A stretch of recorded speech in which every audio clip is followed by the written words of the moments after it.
It's a few minutes after you left, Cody. Great to see you. I don't know if I'll get a chance to show this to you or not, but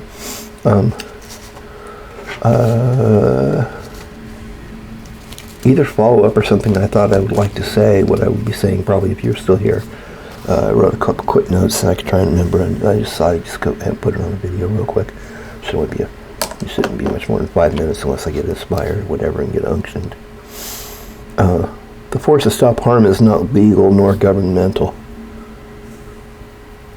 The force that stops harm is not a written law, and it's not done by government. Individual men stop individual men all the time.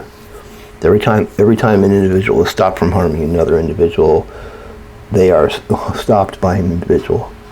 The state and the collective and the entire police force, or even the whole squad or whatever, they don't all do that. One man applies the force. And that there are more of them available to help if he needs it doesn't change. That is individual men acting on individual men. And it's not the state or the government that's acting on them. It's an individual man who brings that force. And they do that because they're, in parentheses, righteous, close parentheses, men. So they do that because they're men, not because they're someone special. And as I was going, I thought, well, I probably should put righteous in there because peacemakers are going to be righteous men anyway, and presuming that they don't do anything righteous in their ways of doing their things.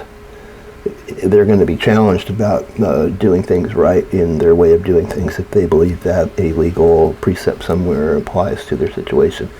If they believe that it's against the law and that the law is being broken, they won't do well. Because they're not keeping it straightforward to that they understand that property's been harmed, they understand that property is being harmed, and they understand how to get between the one who that property is proper to and the one who's it's improper to, who's harming them. And if they understand property, they'll understand where that is and where it allows for force or a judge to come between and where it doesn't.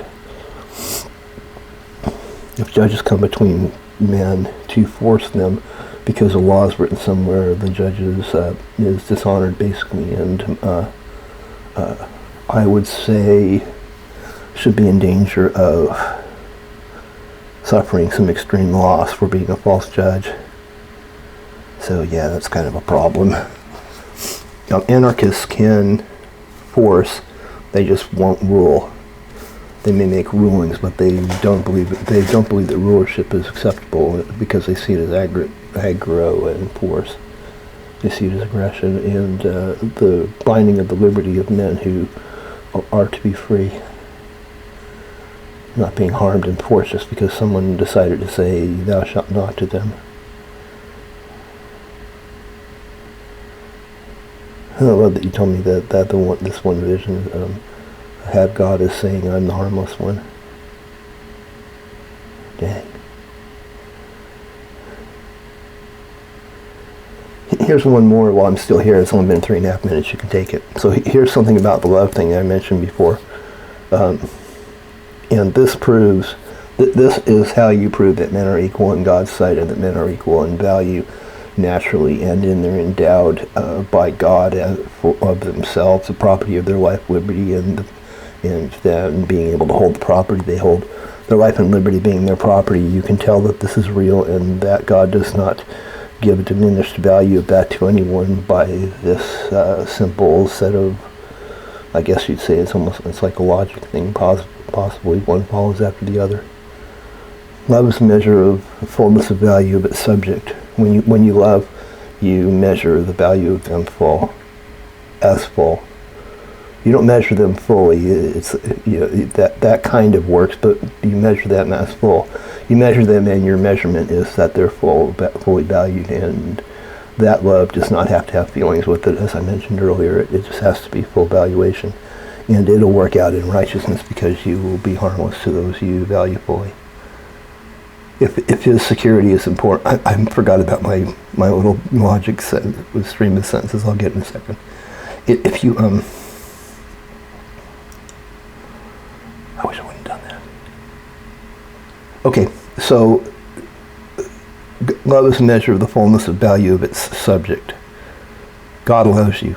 We agree about that. That means God loves everyone because it works for everyone. So if God loves everyone, it means if he loves you, it means he values you fully. If he loves everyone, it means he values everyone fully. And if he values everyone fully, it would just be like a glass like this that there were however many of. When they were full, they would be equal. So that God measures the value of them full means that they're fully valued and that their value is equal. And the value of their well-being to God is full. His fullness of measure of your value and of your well-being and your security and being left alone by man is full, and it's that way for everyone. He holds the value of everyone's security perfectly, solidly, and equally. And the reason is that this is why I think it's probably not correct to say the rights of man, but the right of man is correct. Because it's very simple. It doesn't have to do with anything shifting or privileges men give or take away. Nothing like that. It has to do with your security. And that for everyone ever, always, equally, it is right that they not be harmed.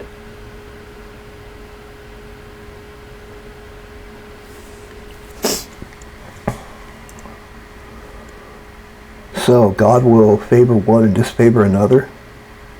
I thought we just went over how that's impossible. So the Bible's absolutely full of stuff that's not real about God favoring.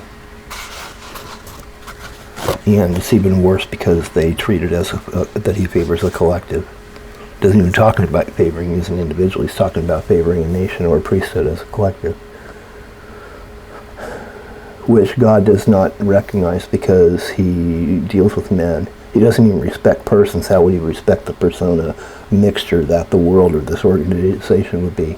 He'd have to respect persons in order to respect the organization, because the organization is where people carry their persona and they put their avatar game piece onto that board to play. And God doesn't believe in the game. So how would he respect?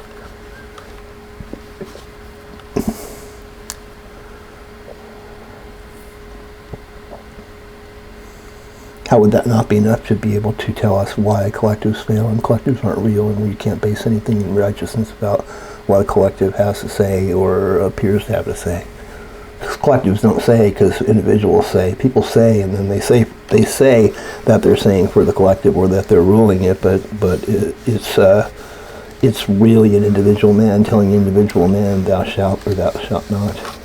And how did he get to do that? He didn't get to do that. He's a usurper and a plunderer and a criminal and an anarchist.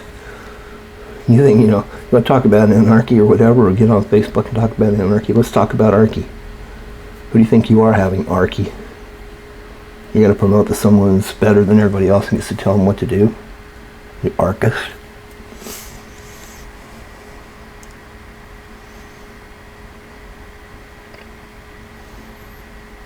If God loves you, that means God measures you fully, measures you as full. If God loves everyone, that means God measures everyone as full. If God measures everyone as full, that means men are equal in God's sight in his measure.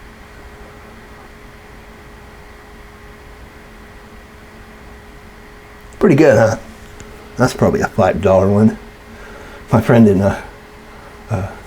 friend that used to hang out with Bob and I in Port Orford. It's a pretty strange place for a guy to hang out that doesn't want to talk about God stuff necessarily. He told me after I'd been gone for a little while, he said something to me on Facebook. Said he missed my $10 sentences. That's pretty nice, actually. I appreciated that. Love you.